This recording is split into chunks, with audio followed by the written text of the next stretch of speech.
We all have fears. Some of us even think about them when we lay in bed at night. This is my story of how my biggest fear came true and how I've managed to survive since then. My biggest fear had always been to lose someone I could not live without. I would think about that often and pray that it never happened. My brother Abiel was one of the few people I often feared losing. Abiel and I went through a lot together as children, but we always had each other to help get through it. As adults, our bond grew closer because only we understood each other and the pain we carried. I always knew that as long as I had my brother, I could get through anything. My brother was sent to Kabul, Afghanistan on August 16th of 2021 to help evacuate Americans and Afghan refugees. He was killed by a suicide bomber from the Taliban on August 26th. That day, I went to sleep like any other day and woke up at 1 a.m. on August 27th to the worst phone call of my life. I drove to my mother's house in the middle of the night, and when I opened the door, I saw my mother, my 2 little brothers, and 3 Marines in their dress blues. They turned to look at me and immediately all stood up from the couch. My mother and brothers walked toward me and hugged me. Right then and there I knew. Nobody had to say anything. I knew my brother was dead. One of the 2 people I feared losing was gone. I hugged them and started praying. I remember saying, "God, please be with us as we will need you more than ever." I do believe that prayer I said that night is what is still holding me today. We hugged for a long time in silence, and I could feel the tears pouring out of my eyes and the physical pain I felt in my body, especially my stomach.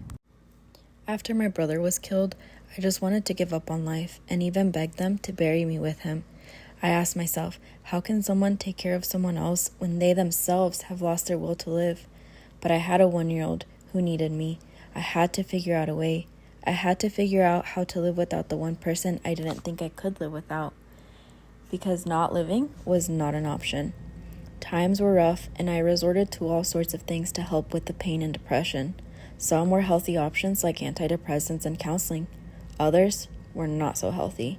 People often told me time heals, but honestly, as time went on, I felt like it was harder for me.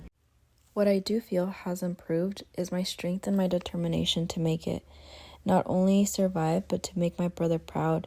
He was always the one to encourage me and push me to do better, like he did with his Marine brothers. When they come to visit his grave, they tell us stories. They say that thanks to him, they got through some of the roughest days on base. He was like that for everyone. Abiel was so funny and always seemed happy. He would light up a room when he walked in. He was quite literally the life of the party. I knew him well, and I knew he wasn't really happy. He struggled with a lot, but despite that, he was always laughing and making others laugh. I remember that, and I pushed myself to look for things that bring me joy. I have learned to ride a motorcycle and use a gun, which I'm sure he would be very proud of. I have found a love for plants, which I'm sure he would say is lame and laugh at me. But most importantly, I have gone back to school, which I know he would be most proud of. He would say Dahlia needs a mom that she can be proud of and a mother that can hold her own.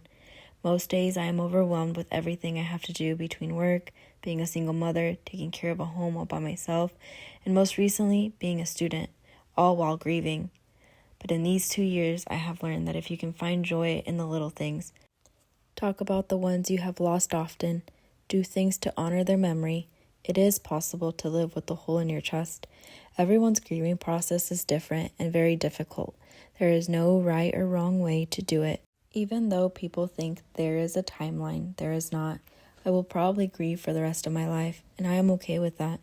I often think that is another way to honor him, by never forgetting him and never 100% being okay with his death. He meant the world to me, and most days I feel like my world can't exist anymore because he is gone.